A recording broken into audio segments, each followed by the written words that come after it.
புல்லாகி பூடாய் புழுவாய் மரமாகி பல் விருகமாகி பறவையாய் பாம்பாகி கல்லாய் மனிதராய் பேயாய் கணங்களாய் வல்லசுரராகி முனிவராய் தேவராய் செல்லா நின்ற இத்தாவரச் சங்கமத்துள் எல்லா பிறப்பும் பிறந்திழைத்தேன் எம்பெருமான். என்னதுப்பா திடீர்னு திருக்குறள்ல இருந்து திருவாசகத்துக்கு மாறிட்டீங்களேன்னு கேக்குறீங்களா? அந்த காலத்துல பொது உடைமை இயக்க தலைவர் தோழர் ஜீவா அவங்க எல்லா மேடைகள்லயும் இந்த பாட்டை பாடுவாராம். இந்த பாட்டு டார்வினுடைய பரிணாம கொள்கையோட அப்படியே ஒத்து போகுதுன்னு ஆச்சரியப்படுவாராம் அவரு. அப்போ ஆடியன்ஸா இருந்த ஒருத்தர் ஒரு சந்தேகம் கேட்டிருக்காரு. புல் பூண்டு புழு மரம் மிருகம் பறவை பாம்பு வரிசையில கல் அப்படின்ற பிறகு கல்லாய் மனிதராயின்னு வருதே, உயிரினுடைய வளர்ச்சிப்படி கல்லிலிருந்து மனிதன் எப்படி சாத்தியம் அப்படின்னு கேட்டாராம். தோழர் ஜீவாவும் ஆச்சரியத்தோட அட ஆமா இல்ல அப்படின்னு யோசிச்சாராம். அப்போ பக்கத்துல இருந்த பிரபலமான எழுத்தாளர் கி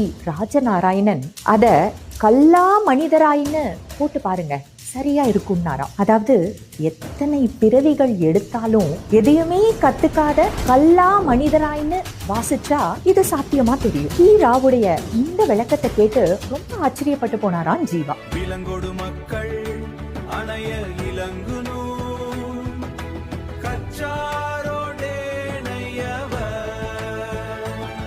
அப்படிங்கிறாரு வள்ளுவர். இதுக்கு என்ன அர்த்தம் அப்படின்னு பாத்தீங்கன்னா, மனுஷனுக்கும் மிருகத்துக்கும் எந்த அளவுக்கு வித்தியாசம் இருக்கோ அதே அளவு வித்தியாசம் அறிவு தர்ற புத்தகங்களை படிக்கிறவங்களுக்கும் படிக்காதவங்களுக்கும் இடையே இருக்கு அப்படிங்கிறாரு வள்ளுவர். நம்ம தமிழ்நாட்டுல எல்லா மாவட்ட தலைநகரங்கள்லயும் புத்தக கண்காட்சிகள் இலக்கிய திருவிழாக்கள்னு நிறைய நடக்குது.